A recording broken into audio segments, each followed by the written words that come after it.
Hello everyone, this is Jyoti and हमारा आज का टॉपिक है बूलियन लॉजिक।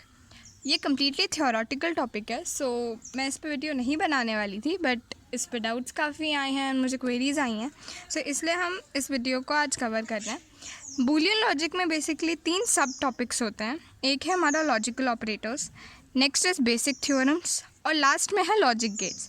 11th के सिलेबस में इतने ही टॉपिक्स कवर्ड हैं, तो हम इन्हीं 3 टॉपिक्स को कवर करने वाले हैं। बट क्योंकि ये इंडिविजुअली थोड़े बड़े हैं तो हम इन्हें 3 सेपरेट वीडियोस में कवर करेंगे। तो आज का हमारा टॉपिक होगा लॉजिकल ऑपरेटर्स। तो आज मैं इस पूरे वीडियो में आपसे सिर्फ और सिर्फ लॉजिकल ऑपरेटर्स के बारे में बात करने वाली हूँ। लॉजिकल ऑपरेटर्स में ये 3 ऑपरेटर्स हैं, एंड, और नॉट। सो एंड और नॉट, ये 3 को हम लॉजिकल ऑपरेटर्स कहते हैं। सबसे पहले हम ये समझते हैं कि जब भी हम बूलियन की बात करते हैं, सो जब भी आपको ये वर्ड मिले बूलियन, तो आप सीधे सीधे समझ जाइएगा कि या तो हम ट्रू और फॉल्स से डील करेंगे या फिर हम सिंपली इसे 0 और 1 के बेसिस पर डील करने वाले हैं। सो अब इस पूरे चैप्टर में जो हमारा डेटा होगा या जो वैल्यूज़ पे हम वर्क करेंगे वो 0 और 1 ही होंगी। और अगर हम स्टेटमेंट्स या एक्सप्रेशंस के बेसिस में डिस्कशन करेंगे सो वो ट्रू या फिर फॉल्स होंगी। सो बूलियन वर्ड का मतलब होता है कि हम ट्रू या फॉल्स या फिर 0 और 1 के टर्म्स में अपना डिस्कशन कंटिन्यू करने वाले हैं। तो अब बात करते हैं लॉजिकल ऑपरेटर्स की। सो जो हमारा लॉजिकल एंड होता है, सो logical and basically logical multiplication perform करता है। सो अभी मैं सिर्फ आपको इनका फंक्शन बता रही हूँ, मैथमेटिकली हम कैसे इनको कहते हैं। तो एंड जो है वो लॉजिकल मल्टीप्लिकेशन करता है और लॉजिकल एडिशन करता है।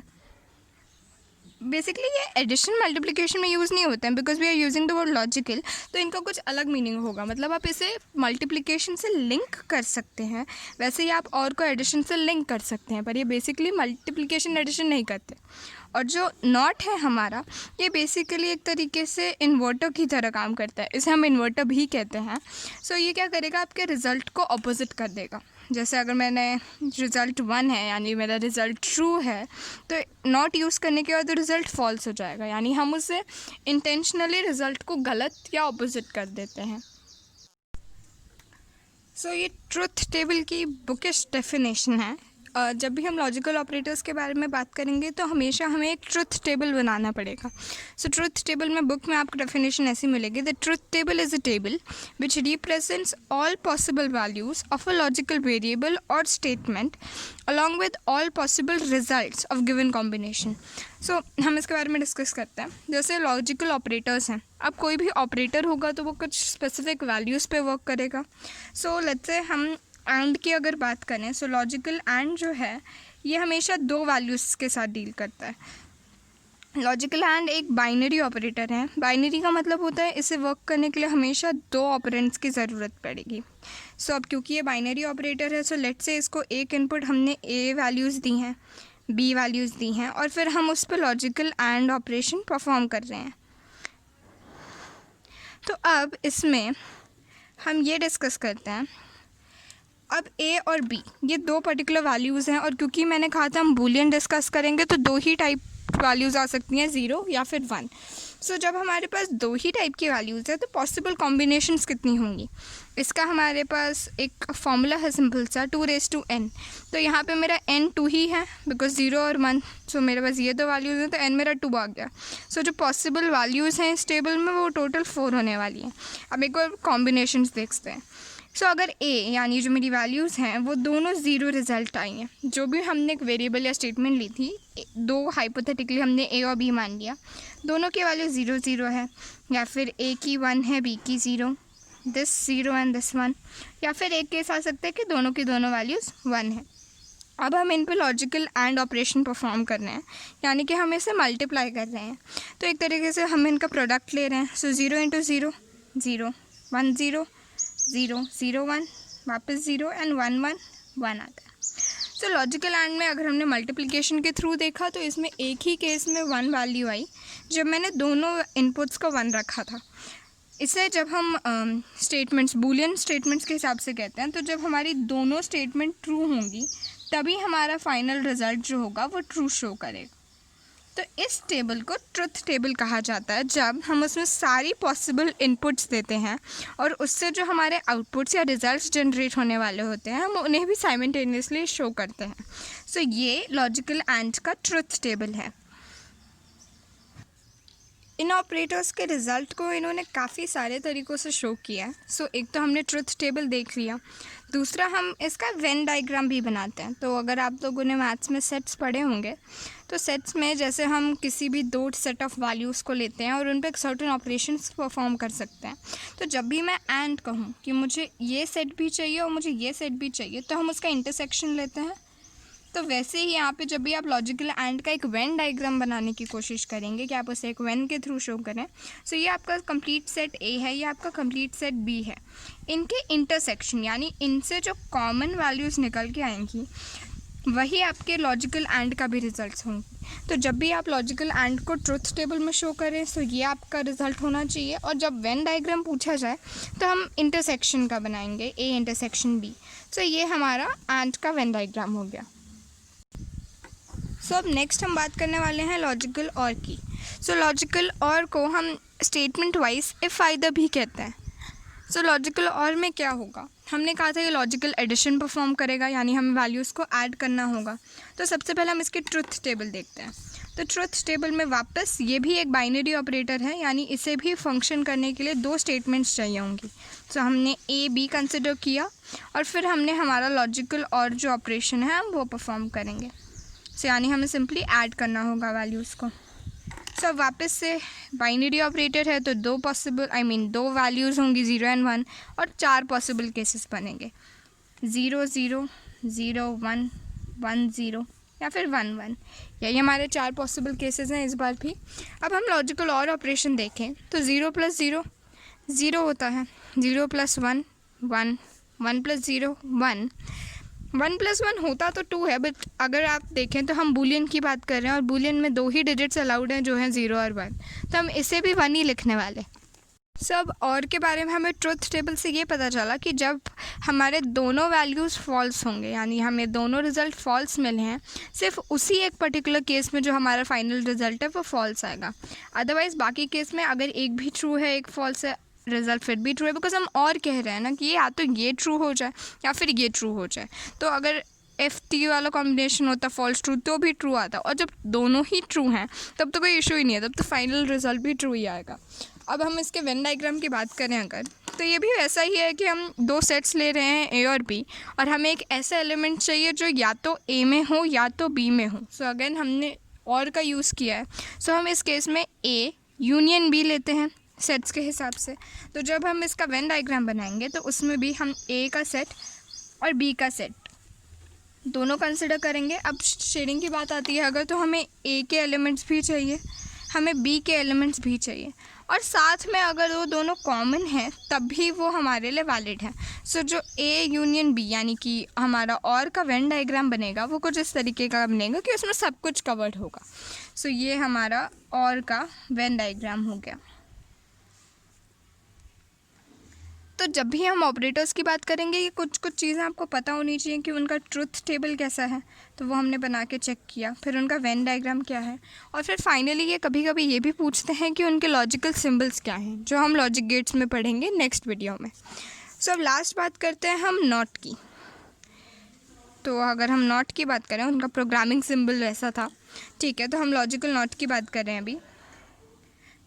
तो ये पूरा थियोरेटिकल है, तो इसमें मैं कोई प्रोग्राम नहीं करा सकती आपको, मैं बस कॉन्सेप्ट्स बता रही हूँ। सो लॉजिकल नॉट, अब ये एक यूनरी ऑपरेटर है। अब तक हमने जो एंड और देखे वो बाइनरी ऑपरेटर्स थे, मतलब उनमें हमेशा दो इनपुट्स की ज़रूरत थी, पर लॉजिकल नॉट एक यूनरी ऑपरेटर है, यानी ये सिर्फ 1 ऑपरेंड पे काम करेगा, यानी इनका जो इनपुट होगा वो सिर्फ एक ही वैल्यू हो सकती है, हम उससे 2 वैल्यूज़ के कॉम्बिनेशंस नहीं दे सकते। सो अब इसकी बात करते हैं, तो जब हम इसका ट्रुथ टेबल बनाएंगे तो एक ही वैल्यू आएगी। सो यानी हमारे n की जो 2n से रिज़ल्ट निकाल रहे थे ऑल पॉसिबल वैल्यूज़ का, तो n की वैल्यू अब 1 हो गई क्योंकि एक ही रिज़ल्ट आ सकता है। सो 2 यानी जो हमारे टोटल पॉसिबल रिज़ल्ट्स होंगे वो कितने होंगे, 2 ही। तो अब हमने यहाँ पे 2 ले 2 रिज़ल्ट्स ले लिए। सो ये हमारा A है और ये हमारा लॉजिकल नॉट का रिज़ल्ट होगा 0 और 1। सो अब लॉजिकल नॉट की अगर हम बात करें तो ये इन्वर्टर है, यानी ये रिज़ल्ट को चेंज कर देता है कम्प्लीटली अपोजिट। तो अगर आपका रिज़ल्ट 0 है, जो आपने इनपुट दिया वो 0 था, तो लॉजिकल नॉट के बाद वो 1 आएगा, और आपने जो इनपुट दिया था वो अगर 1 है तो लॉजिकल नॉट यूज़ करके वो 0 आ जाएगा। इट्स दैट सिंपल कि हमने बस रिज़ल्ट को ऑपोजिट कर दिया। अब लॉजिकल नॉट का वेन डायग्राम की अगर मैं बात करूं तो हमने सेट्स में ही ए कॉम्प्लीमेंट पढ़ा है। बेसिकली जो चीज़ें ए में होती हैं, सेट ए में जो चीज़ें होती हैं, अगर हम उनका कॉम्प्लीमेंट ले लें, यानी वो वैल्यूज़ जो सेट ए में नहीं हैं, तो वो वैल्यूज़ हमारे नॉट के वेन डायग्राम का काम करेंगी। सो उसे हम कुछ ऐसे रिप्रेजेंट करते हैं कि ये हमारा सेट ए है अगर, तो इस सेट के बाहर की सारी वैल्यूज़, जो वैल्यूज़ इस सेट में नहीं हैं, हमें वो सारी वैल्यूज़ लेनी है। तो ये हमारी बाहर की सारी वैल्यूज़ एक्सक्लूडिंग द सेट, ये हमारे वेन डायग्राम का पार्ट हो जाएंगी। सो जब हम नॉट का वेन डायग्राम बनाएंगे सो वो कुछ ऐसा होगा। ओके, सो अभी अब क्योंकि हमें पता है कि लॉजिकल एंड और लॉजिकल और हमारा नॉट, ये सब कैसे काम करता है, तो हम अब एक बार इनके एक्सप्रेशंस देख लेते हैं। यानी कि लॉजिकल एंड की अगर मैं बात कर रही हूँ तो मैंने कहा था वो मल्टीप्लिकेशन करता है, तो उनका जो एक्सप्रेशन होगा वो a इंटू बी कुछ ऐसा होगा। और जो है हमने कहा था वो लॉजिकल, जो हमारा लॉजिकल और है वो एडिशन परफॉर्म करता है, यानी उसका जो एक्सप्रेशन होगा वो a प्लस बी होगा। नॉट जो है वो a कॉम्प्लीमेंट या a नॉट का रिज़ल्ट देता है, बेसिकली कन्वर्टेड रिज़ल्ट। सो उसका एक्सप्रेशन ये होगा। अब हम जो ट्रुथ टेबल बनाने वाले हैं, अगर हम एक्सप्रेशन को ध्यान से देखें तो x प्लस वाई जेड का नॉट, तो इसके लिए सबसे पहले हमने x की वैल्यू चाहिए और फिर हमें वाई जेड के कॉन्जुगेट की वैल्यू चाहिए, वाई जेड के नॉट की वैल्यू चाहिए। सो उसके लिए हम सबसे पहले x की वैल्यूज़ अगर देखें तो वो हमें इस कॉलम से मिल जाएंगी। अब इन कॉलम्स में मैंने क्या लिखा है, हमें अगर 2n यानी n की वैल्यू 3 है, बिकॉज हमारे पास 3 वेरिएबल्स हैं x, y और z, हमारे पास 3 अलग अलग सेट्स हैं जिनसे हम वैल्यूज़ ले सकते हैं। तो अब इनकी सारी वैल्यूज़ को अगर कंपेयर किया जाए तो 8 टोटल पॉसिबल वैल्यूज़ हैं। तो यहाँ हर कॉलम में 8 पॉसिबल वैल्यूज़ लिखी गई हैं, और ये 8 कॉम्बिनेशन से जो हमारे रिजल्ट्स जनरेट होंगे, हमें उसे इवैल्यूएट करके इस बूलियन एक्सप्रेशन के पॉसिबल रिजल्ट्स बताने हैं। सो अब x प्लस वाई जेड में से जो हमें x के रिज़ल्ट्स हैं वो हमें इस कॉलम से मिल जाएंगे। अब जो वाई जेड है उसके लिए हमें सबसे पहले वाई जेड का प्रोडक्ट यानी कि उस पर एंड ऑपरेशन परफॉर्म करना पड़ेगा, और उसके बाद हम उसका नॉट निकालेंगे, तब जाके हमें ये पर्टिकुलर वैल्यू मिलेगी। तो हम देखते हैं, सबसे पहले हमने अब हम सबसे पहले इस वाई जेड पे एंड ऑपरेशन परफॉर्म करेंगे।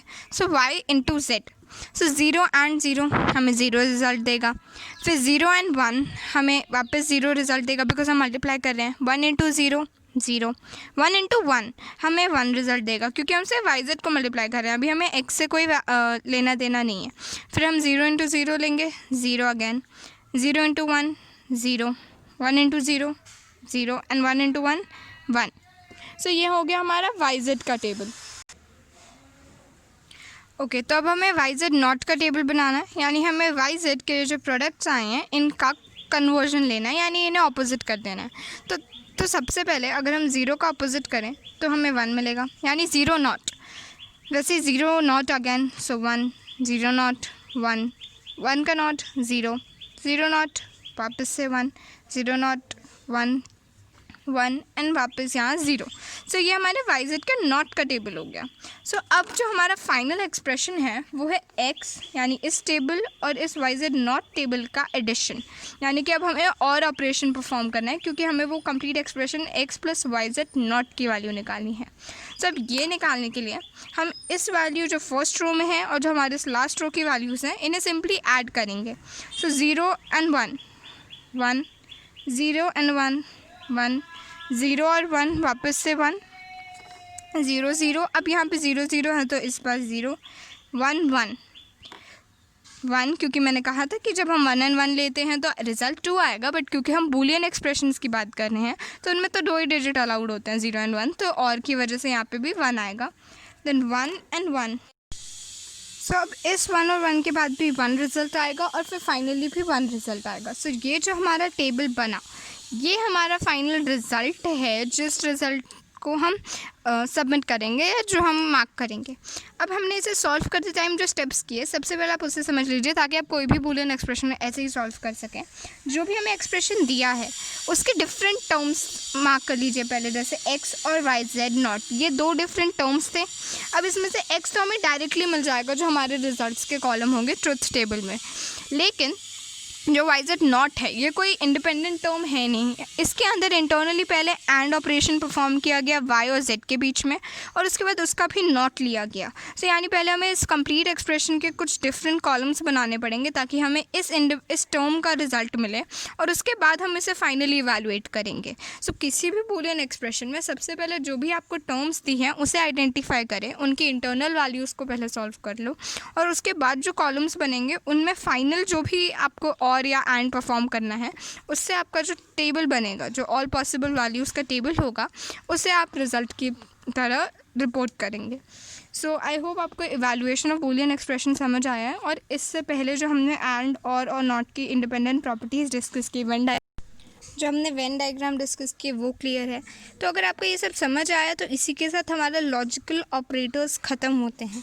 सो बूलियन लॉजिक का जो फर्स्ट पार्ट है लॉजिकल ऑपरेटर्स, वो हमने कंप्लीट कर लिया है। अब नेक्स्ट वीडियो में हम लॉजिक गेट डिस्कस करेंगे, और फिर एक और वीडियो के बाद ये चैप्टर ख़त्म हो जाएगा। सो अगर आपके सारी चीज़ें समझ आई हैं और आपको मेरी ये वीडियो अच्छी लगी है तो प्लीज़ इसे लाइक करें, अपने फ्रेंड्स के साथ शेयर करें, और मेरे चैनल को सब्सक्राइब ज़रूर करें।